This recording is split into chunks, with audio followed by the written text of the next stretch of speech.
네, 이번 정부 최종안을 두고서 강제징용 피해자 관련 단체들은 일본의 외교적인 승리이자 우리 정부의 완패라고 비판하고 있습니다. 생존 피해자인 양금덕 할머니가 직접 참여한 가운데 피해자 단체는 기자회견을 열고 정부안 철회를 촉구할 예정입니다. 자세한 내용은 취재기자 연결해서 알아보겠습니다. 황보혜경 기자.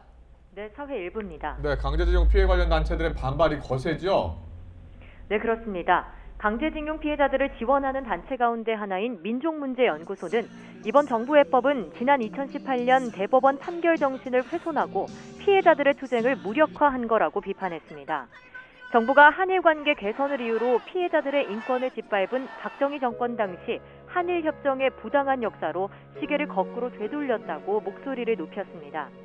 피해자 법률 대리인인 임재성 변호사도 오늘 YTN에 출연해 일본 피고 기업의 채무를 제3자인 한국 기업의 돈으로 모두 면책시키려 한다며 일본의 외교적인 승리이자 한국 정부의 완패라고 평가했습니다. 그러면서 한국 기업이 낸 배상금을 나중에 일본 피고 기업의 구상권을 청구하는 건 사실상 불가능하다고 지적했습니다.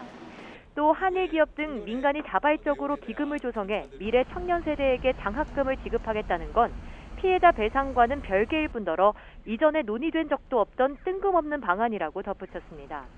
지난해 외교부 제동으로 국민훈장 서훈이 취소됐던 양금덕 할머니를 비롯한 광주 피해자 지원단체인 일제강제동원 시민모임 측도 일본 피고 기업의 배상금 지급만 인정하겠다는 피해자들의 의사에는 변함이 없다고 밝혔습니다. 네, 그럼 강제징용 피해 당사자들의 입장은 어떻습니까? 생존 피해자 측의 입장은 강경합니다. 지난 2018년 대법원에서 승소해 배상 확정 판결을 받은 일제 강제동원 피해자는 모두 15명인데요. 이 가운데 생존 피해자는 이춘식 할아버지와 양금덕 할머니, 김성주 할머니 등 3명뿐입니다. 오늘 오후 2시 서울과 광주에서 동시에 관련 기자회견이 진행되는 가운데 광주에선 양금덕 할머니도 직접 참석해 발언할 예정입니다.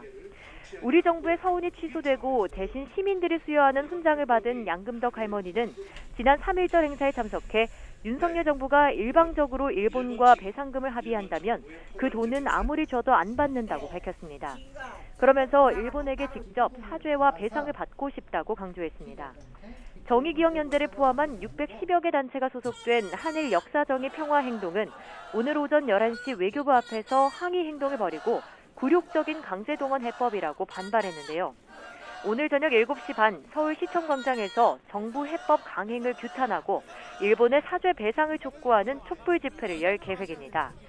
또 내일 오후 1시 국회에선 강제동원 피해자 양금덕, 김성주 할머니가 직접 참여한 가운데 정부 해법 철회를 촉구하는 기자회견이 열릴 예정입니다. 지금까지 사회 일부에서 전해드렸습니다.